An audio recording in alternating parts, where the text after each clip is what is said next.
हाय दोस्तों, जल्दी मेरे चैनल को सब्सक्राइब कर दो और हाँ, बेल बटन दबाना ना भूले, बिल्कुल फ्री है। नमस्कार दोस्तों, मैं अलका ठाकुर स्वागत करती हूँ आपका मेरे चैनल में, जहाँ हम सुनते हैं प्यार भरी कहानियाँ हमारी यादों की डायरी से। अब तक की कहानी में मैंने आपको बताया कि कैसे रीत और सागर एक मीटिंग में मिले, जहाँ रीत अपने चाचा के साथ गई थी और उसने सागर को शादी के लिए प्रपोज किया। शादी काफ़ी टेंशन में हुई और शादी के 7वें दिन रीत ने घर में बहुत बड़ा झगड़ा किया, क्योंकि वो चाहती थी कि शादी के बाद सागर उसके साथ उसके मायके आकर रहे। आइए सुनते हैं इस कहानी को। सागर अब बहुत पछता रहा था, क्योंकि वो अपनी माँ को हर हाल में खुश देखना चाहता था। पर रीत का ये बिहेवियर देखकर सागर चौंक गया था। हॉस्पिटल से घर आते ही सागर ने खुद को संभाला और बहुत प्यार से रीत को समझाया। रीत, तुमने मुझे कहा था शादी से पहले कि तुम मेरी माँ का ध्यान रखोगी, मेरे अलावा उनका कोई नहीं है। अब अचानक क्या हुआ तुम्हें? हाँ कहा था, पर रोज रोज उनकी किचकिच, दवा दो, पानी दो, रात को 1 बजे तक उनके पैर दबाओ, मैं इरिटेट हो गई हूँ। सागर हैरानी से रीत की बात सुन रहा था। तो तुमको नहीं रहना मेरे साथ? ओके, तुम जाओ, मैं नहीं आऊंगा अपनी माँ को छोड़कर। जाऊं? कहाँ जाऊं? तुमको मेरे साथ आना पड़ेगा अगर सुख शांति से रहना चाहते हो तो। रीत बस करो, मेरी तबीयत ठीक नहीं है, प्लीज अकेला छोड़ दो। दोस्तों, रीत फाइनेंशियली बहुत स्ट्रांग थी और अच्छी फैमिली से भी थी।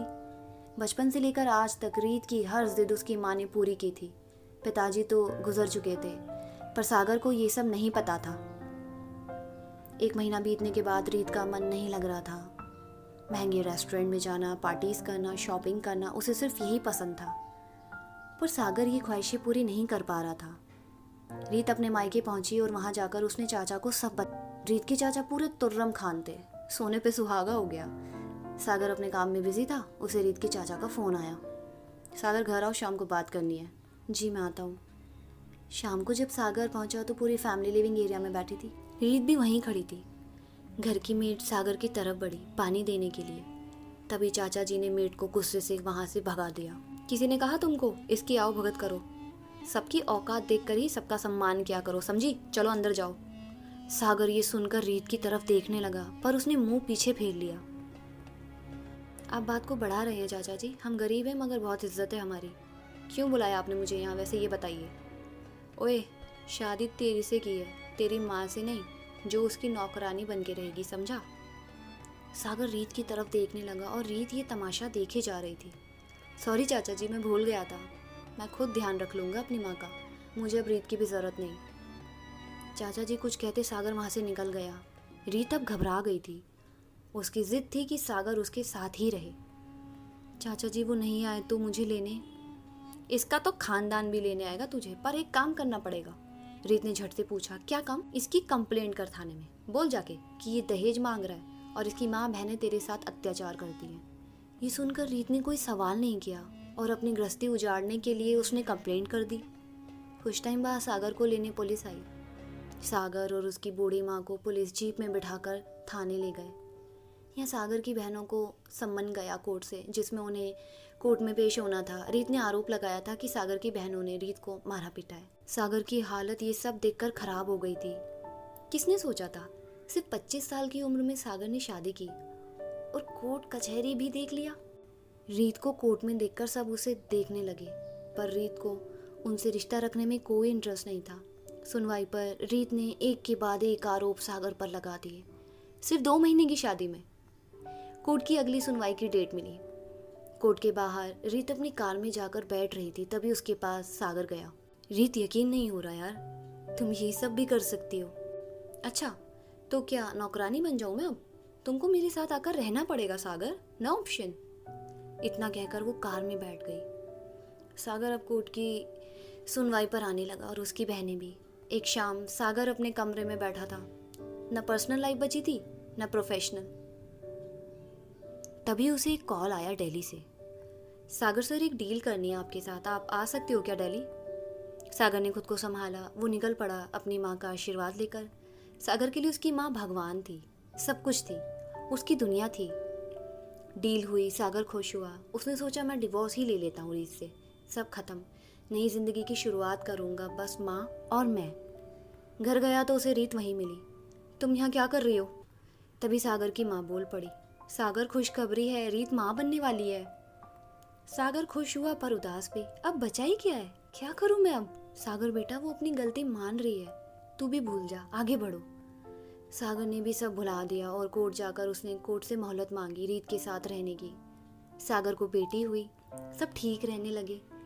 लेकिन फिर सागर को दिल्ली जाना पड़ा एक डील साइन करने के लिए। वहाँ जाकर हमें भी लेने आ जाना, मैं यहाँ नहीं रहूँगी अकेले।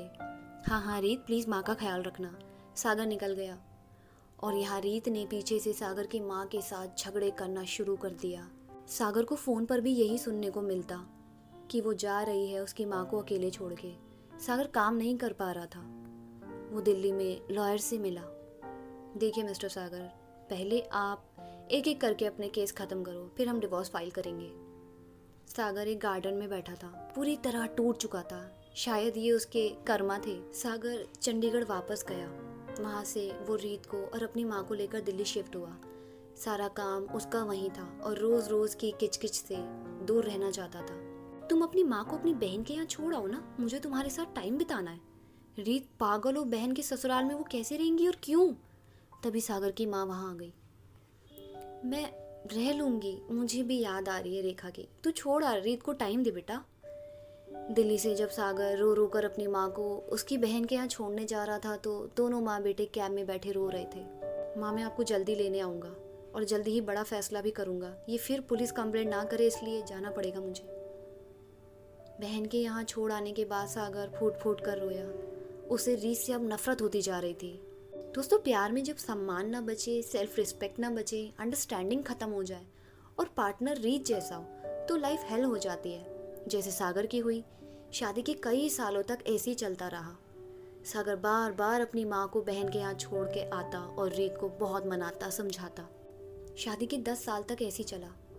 सागर के सारे केसेस ख़त्म हुए। अब सागर अपनी माँ को घर ले आया था। रीत ने फिर बहुत बड़ा झगड़ा किया, या तो ये यहाँ रहेंगी या मैं। रीत ने माँ के ऊपर हाथ उठाया पर सागर ने उसका हाथ पकड़ लिया। जब तुम मेरे सामने ये कर सकती हो तो मतलब मेरे पीछे क्या करती होंगी तुम माँ के साथ? सागर ने रीत को वहीं कह दिया। रीत, हमें कुछ टाइम लेना चाहिए, तुम जाओ चंडीगढ़, मैं दिल्ली में सब ठीक करके तुम्हें बुला लूँगा और माँ का ध्यान भी मैं खुद रख लूँगा। I need time please. रीत अपनी बेटी को लेकर वहाँ से चंडीगढ़ चली गई। अब सागर रीत के फ़ोन उठाता और साफ कह देता, कोर्ट में मिलेंगे रीत, आई वॉन्ट डिवोर्स। तुम मेरी ज़िंदगी का बहुत बड़ा दुख बन के आई हो, या ये मेरे कर्मा है, माफ़ करो, शांति से रहो, कोर्ट से सम्मन आएंगे तुम्हें। कहकर सागर ने फ़ोन काट दिया। रीत यहाँ और पागल हो गई। उसका अफेयर उसी के ऑफिस में काम करने वाले एक लड़के से चल रहा था, पर वो लगातार सागर को फ़ोन करके टॉर्चर करती रहती थी। ये रिश्ता अब लॉन्ग डिस्टेंस पर आ गया था। शादी के 15 साल बीत गए। सागर ने अपनी बेटी का बचपन भी नहीं देखा। दिल में खटास आ चुकी थी। इतना लंबा टॉर्चर सागर झेल रहा था। हर डेट पर कोर्ट जाना। सागर की माँ भी चल बसी। अब उसका कोई नहीं बचा था इस दुनिया में। बहनें ससुराल की थी। सागर के जीजा ऑलरेडी गुस्सा थे उससे, क्योंकि सागर की बहनों को कोर्ट जाना पड़ा था रीत की वजह से। अब सागर माँ के जाने के बाद बहुत अकेला पड़ गया था और उसका तलाक फाइनली रीत से हो गया। सागर ने भगवान को शुक्र अदा किया। रीत ने सागर की जिंदगी को हेल बना दिया था। उसकी जिद, उसका गुस्सा सब खराब कर चुका था। रीत को कोई गिल्ट नहीं था, पर सागर को तो जैसे दूसरी जिंदगी मिली हो। दोस्तों, सारी लड़कियां गलत नहीं होती। मेरा उद्देश्य यहाँ लड़कियों को गलत ठहराने का नहीं है, बट कुछ रीत जैसे इंसान भी हैं दुनिया में। प्लीज अपने पार्टनर को सपोर्ट करें, बैठकर एक लंबी कन्वर्सेशन करें। प्यार कई बार होता है, पर शादी एक बार होती है। कैसी लगी आपको ये कहानी? प्लीज़ कमेंट कीजिए। क्या सागर को कोई और पार्टनर मिला होगा? क्या सागर को लाइफ में दोबारा भरोसा होगा? उसकी उम्र अब 40 पार कर चुकी है। बहुत कुछ झेला था उसने। क्या कहना है आपको सागर के लिए? Do comment. मिलेंगे एक नई कहानी के साथ। आप सुन रहे थे प्यार भरे किस्से with Alka Thakur. Take care, bye bye.